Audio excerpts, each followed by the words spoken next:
Hello, everyone, and welcome to our latest hit of World Rugby's Between the Lines series. We now get to pull in a man who's done it all. Look at him smiling away there over in Bristol. Pat Lam, three-time World Cup rep with Samoa and coaching genius. Great to have you with us, mate. How are you? Yeah, I'm good, thanks, Sean. Very good. I hope everyone's well down there too. Give us a quick update as to how things are tracking along in your part of the UK at the moment. You mean rugby-wise, or just as far as Yeah, COVID? rugby and just in general as well. I know that you're really holistic on that side of things. So how's it all looking? Yeah, I mean it's good. I think the biggest thing for us was getting back playing. I know a lot of people talk about the congestion of fixtures and midweek games, but it's actually it's been a great distraction from being in lockdown for 3 or 4 months, which was tough on everybody, but it was also a great challenge to think about other things in life and improve in other areas, do a bit more reading, a bit more quality time with the ones that matter.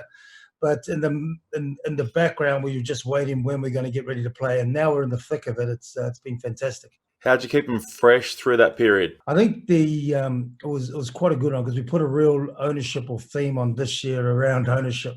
Let's own our development, let's own our learning, let's own our relationships, and so you couldn't have asked for script anything better than go into lockdown where you Yeah. can't rely on people around you in the sense of every day people do things for you. You've got to, we'll give you the gym program, you've got to do that. We'll give you the conditioning program. And there's a lot of trust in there. But what you're talking about Mm. is from a bigger picture, you get them to focus and motivate them ideally on the goal that when we come out of it, normally when we come out is at this time of the year, it's just a pre-season and you've got to wait till June before you have any chance of winning trophies. We knew when we come out, it's going to be a sprint. And at the end of it, we have an opportunity to win 2 trophies, which Bristol haven't won for, I don't think, any years. So there's a great incentive to be ready to keep going, and to be fair, some quality management and great leadership in the group have kept everyone going, and we came back in pretty good nick. Came back well, started strong, and then a couple of slips over the last couple of weeks. Yeah, it was. I mean, it was. We were 10 minutes away from getting the plan done, because the problem in the midweek, and this is because you had to squeeze it all in.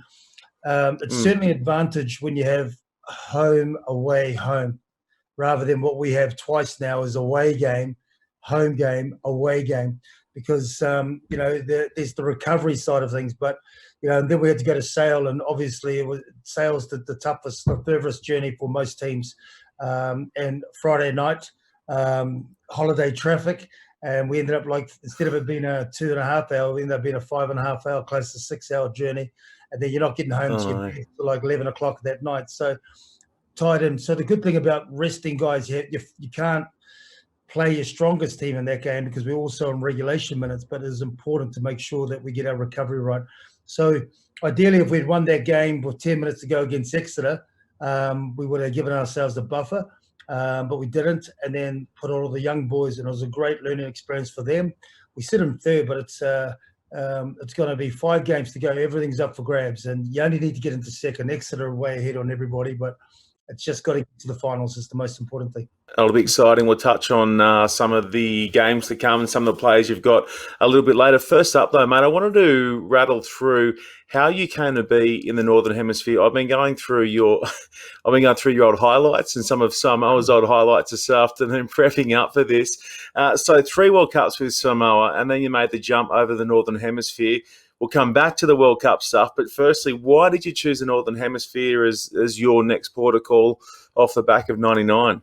I actually went up at the end of 96, 97 was the first time I went up. And that was because rugby went professional. So when rugby went professional, and I was captain of Samoa, I remember we were on tour, we were playing England, and it was the first time Super Rugby was going to happen. And I got drafted. Obviously, I was with the Auckland side and North Harbour. And then when they made the new Super Rugby teams and they did the first draft in those days, I got drafted down to the Crusaders, which is great. I thought this is awesome. But in that game, in that England tour, I did my cartilage and my knee. So I arrived down at Super Rugby in Christchurch. I didn't really play till the back end of that.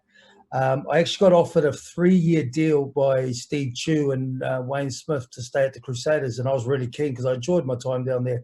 And that first year, the Crusaders were, we had really good players, but we were average. I think we came near the end, but as I always say, we were the reason why the Crusaders became so good because we were so bad.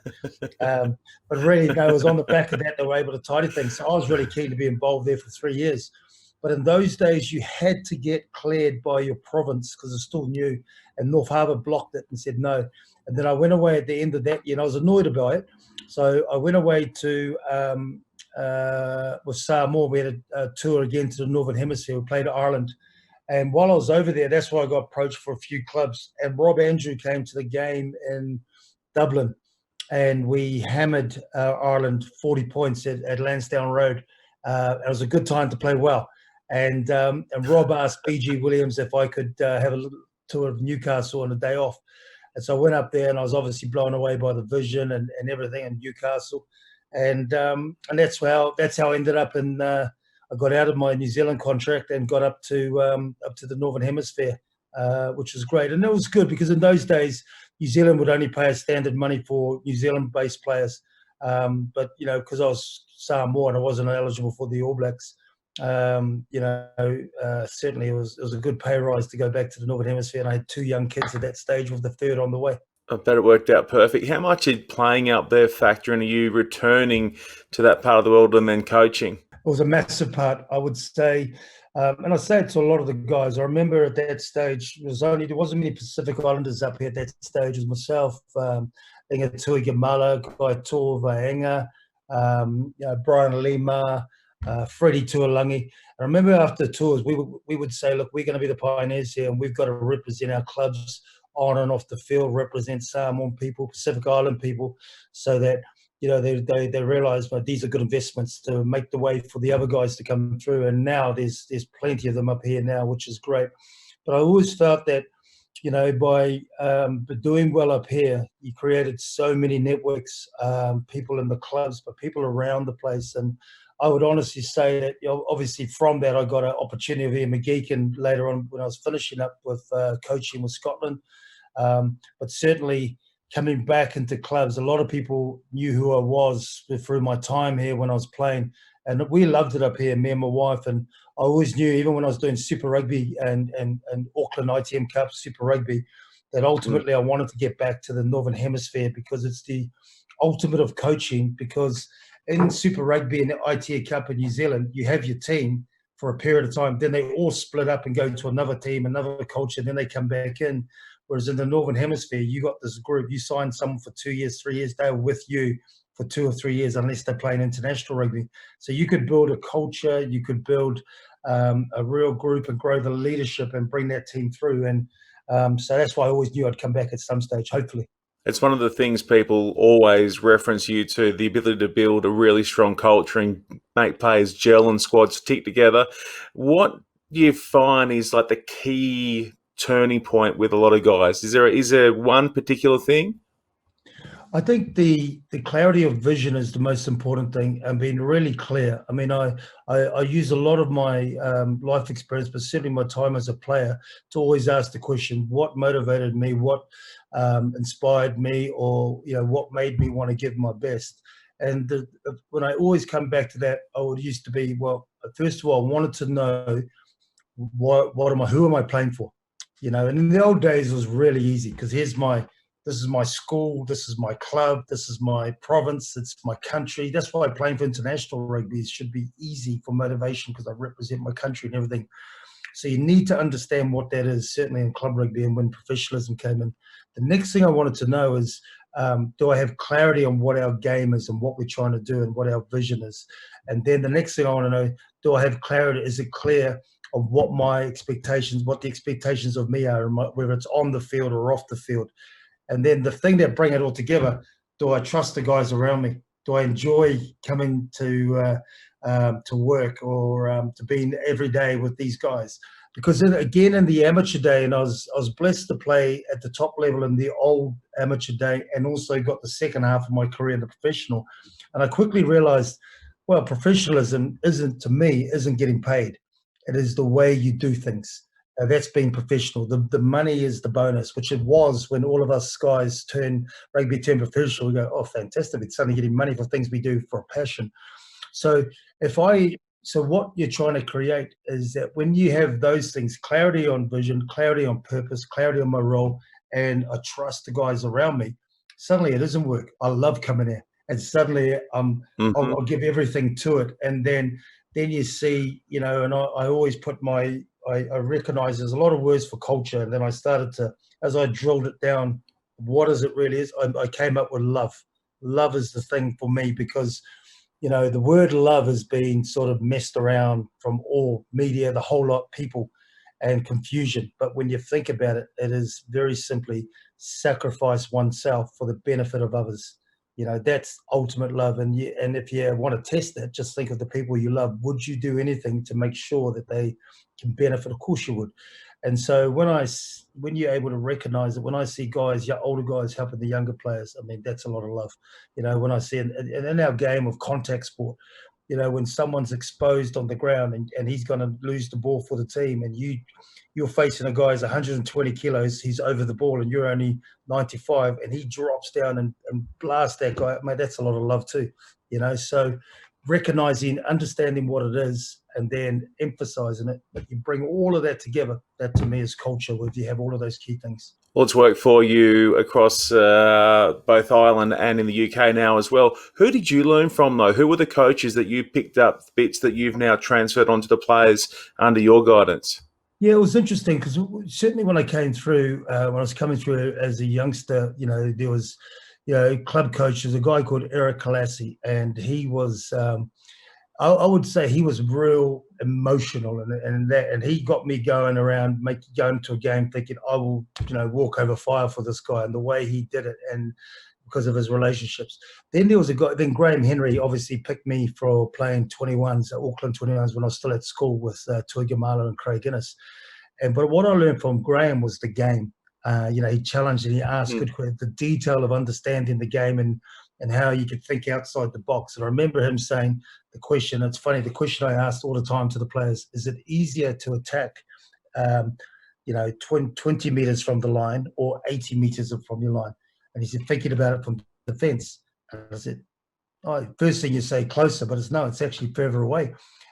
But in those days you wouldn't go. It's like we were going to get rid of the pressure, but actually think about the defense. So example like that made me think about the game and where, rather than just play patterns, think about the defense. That was good. Then I had another influence was BG Williams when I came through Auckland, then with Samoa, and BG was massive around player empowerment. And certainly in my time at Samoa, me and Beach did a lot with culture, and then he allowed me and the senior players to have big influence in the game plan. And while he had the idea, but he wanted us to grow, so that added into that. And then Ian McGeechan was another huge influence on me around, player management, around the game, but also about treating people as well. So it was a bit of a combination of everything. But then you had lots of other influences around probably your life experiences and the tough times that you go through, and realizing that, things that happen on the field are actually mirror life, and it's like, here's a challenge, you got a massive guy running down here. How are you going to deal with it? You're going to shy away, or you're going to get stuck into him. And you realize with flight, the reason that you decide to fight is because of the cause, but also good coaching, knowing that I got technique and skill to be able to do this, but that's backed up with my motivation for playing. So it's funny, because over here, I got my library of all these books, and one of the players come and grabbed them, and one of them asked me the other day, have you read all of these? And I said, I haven't finished all of them, but I've read them, because once I get the key point, and when I read things, I try to relate. I've got a book here. I've got, Alex Ferguson's book. I've got a lot on sports psychology. There's Eddie Jones's book, Clive Woodward, Graham Henry. But I just grab bits and pieces, but straight away it goes into my head. I remember, yes, I can grab that situation. I remember that, and that's just reinforced what I've learned. So there's a lot of influences, and obviously movies, TV, things, people's testimonies. You just constantly, grab things from all over the place, but you relate it to your life and the things that you go through. It's certainly ticking along in the right direction. Now we can spin it back to 91, where it first kind of all got rolling for you. And I was watching an interview that you had the other day where you said that your most memorable moment playing was that 91 matchup against Wales at the World Cup. Am I right in saying there was only 2,000 people playing rugby in all of Samoa at that stage? Yeah, that's correct. It's fair to say, like, as a young Samoan growing up in New Zealand, born in New Zealand, but, proud to be Samoan and a Kiwi, we're coming through and there is no Samoan national team. There is, but no one knows about it because they're not involved in anything that's Mm. on the TV. All you growing up is to be an All Black, be an All Black. And I suppose, in the 87 World Cup, rugby just went to another level because of World Cup, but Samoa weren't invited. And when they qualified for the 91 World Cup, I think the big thing there was it was massive, obviously, opportunity, but it was a massive opportunity off the field to really make a difference. And we knew we were coming in as underdogs, but we were well prepared. And we had obviously some quality players that, it's easy to say we had quality players after, but during the time, no one knew who any of us were. But again, all those things I spoke about earlier around clarity about how we're going to play, around our culture.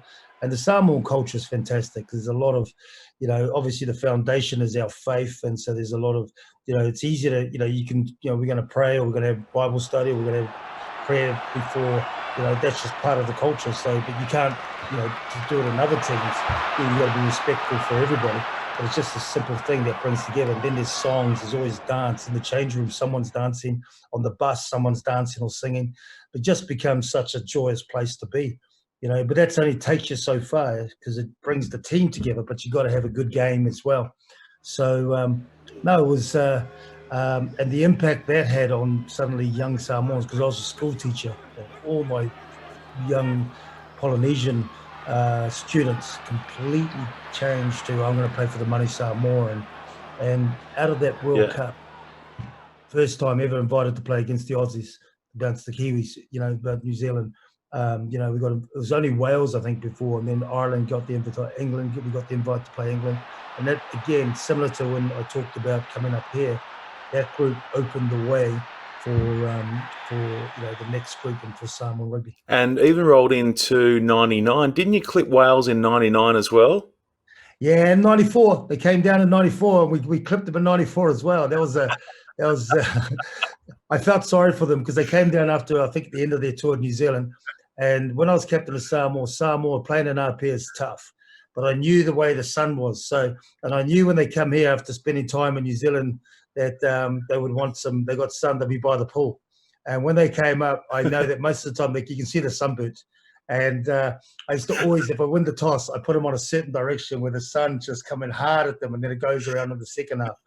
And so we got them really good. We put 30 points on them that day in '94. So '91, '94, and then we did it again in '99. And '99 was really good because it was Graham Henry, my mentor, was was coaching them then.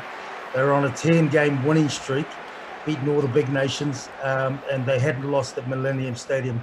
So again, they were expected to do it, and we came out 38-31. It was a really good performance and tactical performance because the first time we had analysis that we could do, and we used it in our build-up, and it paid off. I feel like you scored a try in that game as well. You kind of glossed over that part.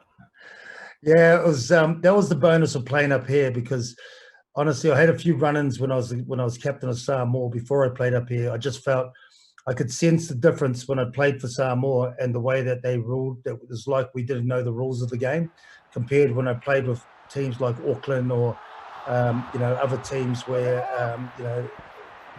I just could sense the difference.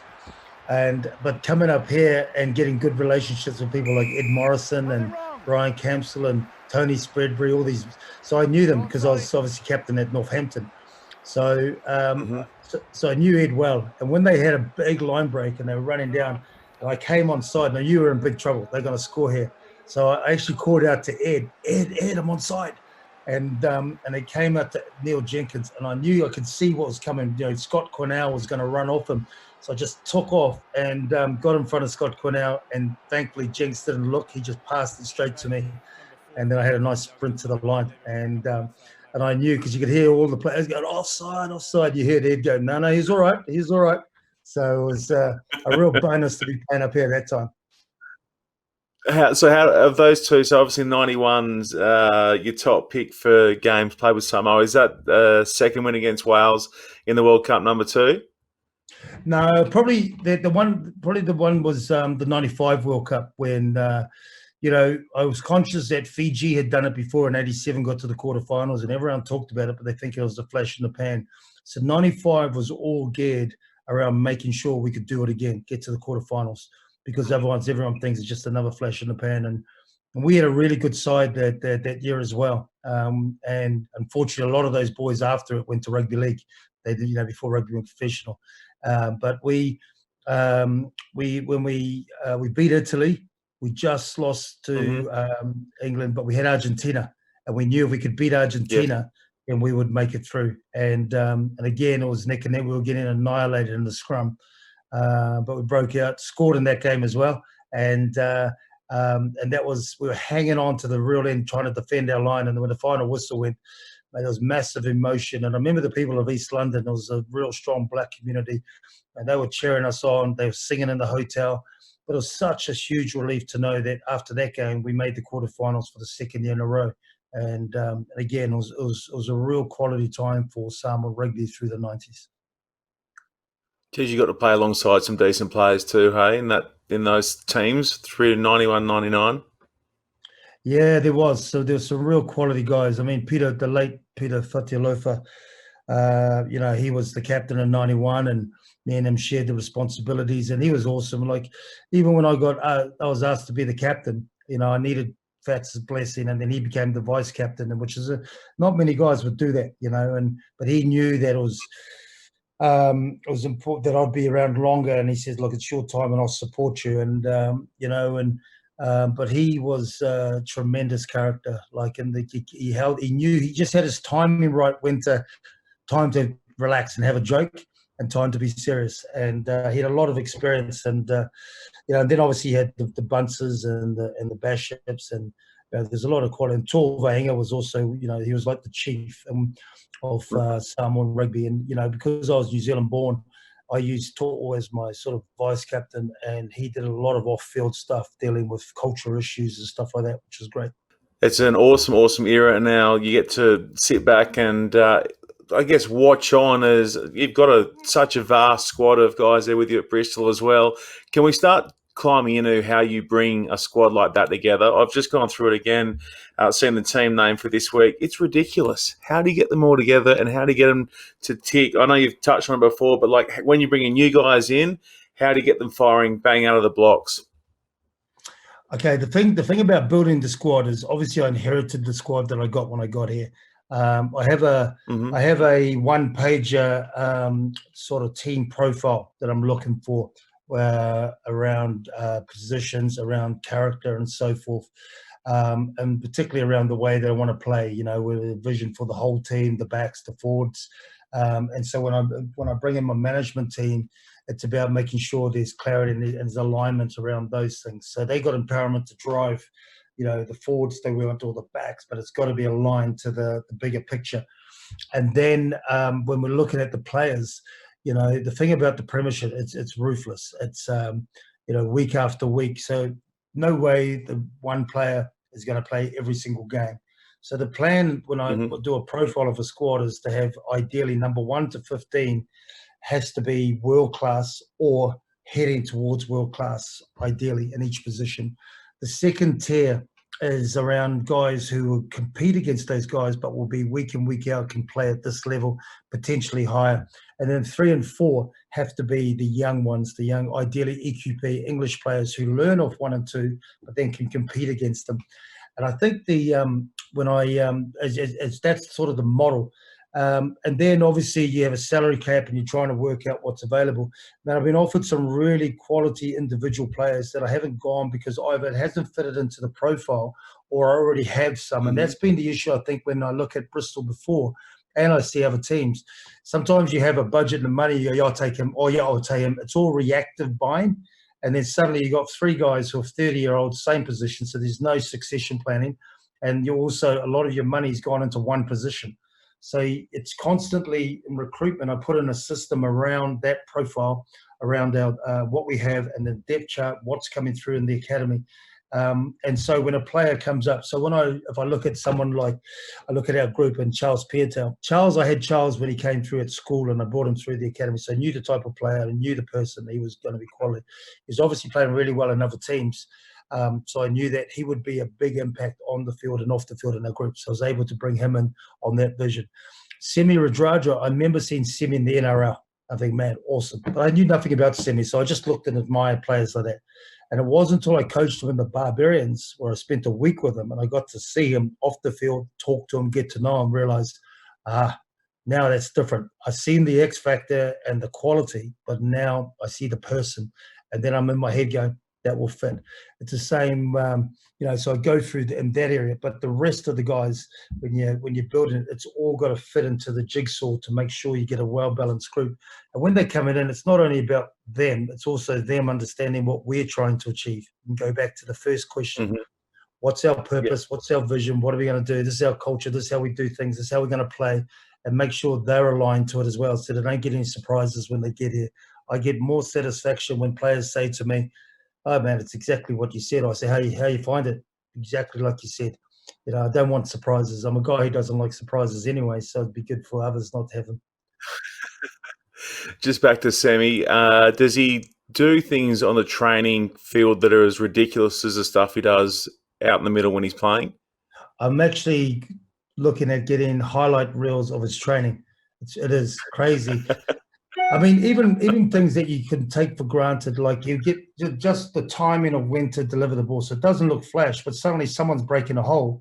And when you go back and have a look, it's because Semi held the pass at the right time, or he altered his run slightly because he could see the picture, and then suddenly delivers the pass and someone's through a hole. Then you watch someone in exactly the same situation do the pass, but the timing's all completely wrong, and the defense smashes him. It's things like that. And the thing that shocked me the other day, because he doesn't like doing any kicking. As soon as all the backs are doing kicking, you see him stretching, and he's not big on the kicking. But the other day at training, yesterday's training session, we were running, and they came and closed up, and he put a perfect grubber kick through, got the bounce.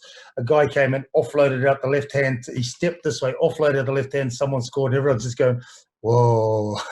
And so as I said to the coaches, if the guy, I said, I don't care, he doesn't do kicking. I don't really want him to kick, but I know that he'll kick when he needs to. If he really needs to. Well, mate, hopefully he can run over the next little bit. All the best for the remaining, what do you got, 4 or 5 weeks left now, 4 or 5 rounds to run? Yeah, we've got 5 rounds. The tricky bit, because we did well earlier, we got Europe tied in. So we've just come off 4 games in 14 days, and now we're going into another 4 in 14 days. So it's great. It's like life, you go, oh, poor us, but it's like, no, okay, we want to play rugby, and we need the whole squad, so we're going to have to manage the squad for these 4 games. And so ideally, if we can get all these wins, that'll be great, but I think the thing I'm really pleased about Bristol, normally they're talking about relegation, hopefully they get relegated.